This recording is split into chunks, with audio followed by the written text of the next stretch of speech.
Welcome back. When Arvind Kejriwal formed his political party earlier this month, he had promised to expose corrupt leaders. So far, he has focused mainly on Robert Vadra, the son-in-law of Congress President Sonia Gandhi and Union Law Minister Salman Khurshid. His next disclosure, which he is expected to announce tomorrow, is likely to focus on BJP President Nitin Gadkari. When the activist and politician made accusations against Mr. Vadra and Congress's Salman Khurshid, the BJP seized the opportunity to corner the government and demanded a fair probe. However, a day before Mr. Kejriwal's expose on Mr. Gadkari, senior party leader Arun Jaitley seemed to have a word of caution for him. He also stated that activists must ensure the sanctity of the truth is not sacrificed for populism. IAC member and RTI activist Anjali Damania took on BJP President Nitin Gadkari, saying that he should have done something when she approached him regarding the irrigation scam. However, sources say that Gadkari's office has denied all allegations. Damania had earlier alleged that the BJP president deliberately refused to act in the matter, citing his business collaborations with Sharad Pawar. Union Minister for Steel Beni Prasad Verma thought he was defending a colleague when he said that no senior minister would embezzle just 71 lakhs. Mr. Verma, who is from Uttar Pradesh, said if it was 71 crores, I would think it's serious. The BJP sarcastically thanked Mr. Verma today for sharing the government's rate card for corruption. The party's spokesperson Prakash Davadekar said the Prime Minister is to end his vow of silence and address the charges of graft against his government. Prime Minister Manmohan Singh and Congress President Sonia Gandhi today met President Pranab Mukherjee. There was no official word from the Rashtrapati Bhavan as to what was discussed during the meeting. The meetings have set abuzz speculation of a cabinet reshuffle again, perhaps even as soon as this Friday. There has been speculation about a reshuffle in the cabinet and filling up of berths in the ministries left vacant by the resignation of Trinamool Congress and DMK representatives. Senior BJP leader Arun Jaitley has asked for a probe by a special investigating team into the documents seized by the Income Tax Department that listed cash payments made to several government officials in the Steel and Coal Ministry as well as state-run firms. The diary entries record payments from 2007 to 2010. At that time, Congress leader Virbhadra Singh was the Steel Minister. Jaitley said that these books of accounts have worth as evidence and a committee should be appointed for probe.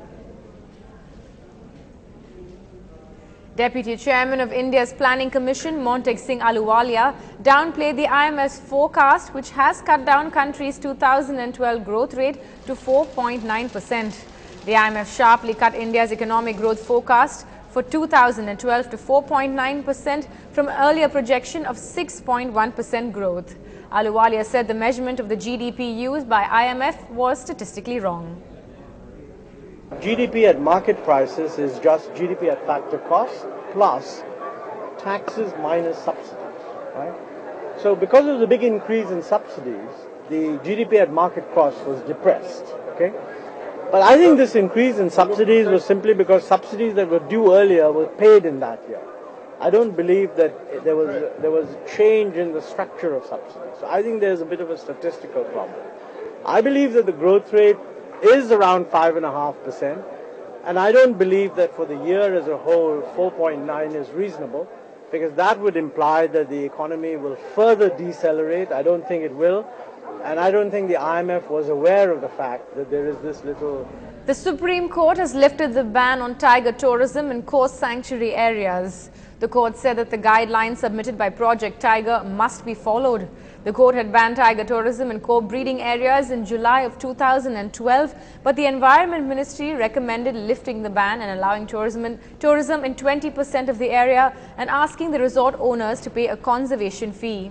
The Apex Court had earlier slammed the government for its rethink on the ban of tourism in co-tiger areas. The Mumbai police on Tuesday filed a supplementary charge sheet in the 26/11 attacks, naming LET tourist and Mumbai attacks handler Zabiuddin Ansari alias Abu Jundal as the main conspirator. The documentation includes the alleged confession of Jundal and details of how he hatched the deadly terror conspiracy. The NIA has custody of Jundal till October the 20th. Earlier reports had said that in the charge sheet, the investigators would mention that Jundal, who had completed a Masters of Arts in Hindi course from Bede, was given a task of teaching Hindi to the arrested terrorists Mohammed Ajmal Amir Kasab and 9 others. Ahead of Prime Minister Manmohan Singh's visit to Hyderabad today, TRS and TJAC leaders launched a stir over the Telangana statehood demand. A group of pro-Telangana activists who took out a rally and tried to release black balloons in the air as a mark of protest near People's Plaza on Necklace Road were taken into custody, and a gas cylinder used for filling the balloons was seized. TRS legislators, TJAC, BJP and Congress leaders launched a sit-in wearing black badges. I am asking the fulfillment, honoring of what we had said, not others had said, not the opposition has said. It is the Congress party which has put it in its manifesto, later reiterated it in its UPA agenda, later said it, reflected it in the address of the Prime Minister, a President in Parliament. Later, the Assembly, the Chief Minister came and promised the same thing. And the government of India, we again explained on January 5th, same thing. He said Congress is committed to the central government. That is, the central government is committed to submit that. In spite of all that, nothing had happened. Prime Minister's visit to Hyderabad is not acceptable by the people of Telangana, because the Telangana issue has been delayed and delayed once again without giving a clear statement. We demand from the Congress party that if they have to be welcomed in Hyderabad, then they should come only after giving Telangana. Otherwise, definitely, they will see the protests from all the people and also from the students. We demand all the ministers also not to roam in Telangana unless they give Telangana. A charge sheet was filed in the CBI Special Court today against former Karnataka Chief Minister B.S. Yediyurappa along with his sons and others, accusing him of illegally denotifying land during his tenure. There have been several charges of corruption against Mr. Yediyurappa, who was asked to step down as Chief Minister by his party, the BJP, following accusations. The Gujarat High Court on Tuesday directed the Narendra Modi government to provide documents related to the police control room during the 2002 riots to suspended IPS officer Sanjeev Bhatt. Bhatt had approached the High Court seeking permission to get the documented records pertaining to the Gujarat riots. The High Court directed the state government to provide the documents to Bhatt by October the 19th. Earlier, the Nanavati Commission had rejected Bhatt's application as the state government claimed that the documents were not available.